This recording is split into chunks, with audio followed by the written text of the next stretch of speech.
అని సర్దుబాటు చేయనున్నారు. తెలంగాణలో 10 జిల్లాలను కేసీఆర్ ముఖ్యమంత్రిగా ఉన్న సమయంలో 33 జిల్లాలు చేయగా జిల్లాల ఏర్పాటు తర్వాత ఏర్పడిన పరిపాలన అసమతుల్యత, భౌగోళిక సమస్యలు, నియోజకవర్గాల విభజన వల్ల తలెత్తిన ఇబ్బందులు వీటన్నిటినీ పరిష్కారం చూపే దిశగా రేవంత్ రెడ్డి ప్రభుత్వం సమగ్ర ప్రణాళికను సిద్ధం చేసుకుంటుంది.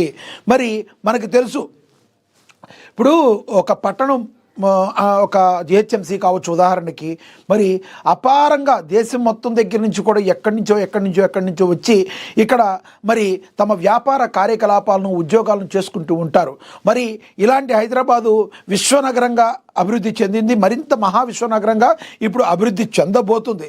మరి ఇలాంటి సమయంలో మరి ఇక్కడ ఏ రకంగా ప్రజలకి మరి వాళ్ళ యొక్క ఉపయోగాలు ఉంటాయి. అదేవిధంగా వరంగల్ కావచ్చు, ఖమ్మం కావచ్చు, హన్మకొండ కావచ్చు, సికింద్రాబాద్ కావచ్చు, ఎక్కడైనా కూడా పరిపాలనా సౌలభ్యం దృష్ట్యా మార్పులు చేర్పులు తీసుకువస్తేనే 100% అది ప్రజలకు ఉపయోగకరంగా ఉంటుంది. దాని గురించి ఏం ఆలోచిస్తారు?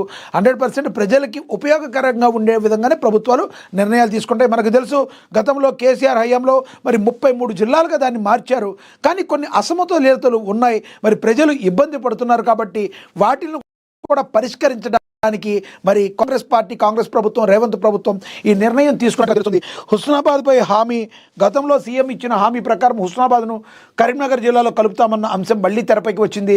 ప్రజల రోజువారీ అవసరాలు, జిల్లా కేంద్రానికి దూరం, రవాణా సౌభాగ్యాలు, కరీంనగర్తో హుస్నాబాద్ ఉన్న అనుబంధం, చరిత్ర అనే అంశాలను పరిగణలోకి తీసుకుని ఈ మార్పు చేపట్టే అవకాశం ఉంది. మంత్రి పొన్నం ప్రభాకర్ కూడా తిరిగి హుస్నాబాద్ కరీంనగర్లో కలపాలని కోరుతున్నారు. సీఎం రేవంత్ రెడ్డి ఎన్నికల సమయంలో కాంగ్రెస్ను గెలిపిస్తే కరీంనగర్లో కలుపుతామని హామీ ఇచ్చారు.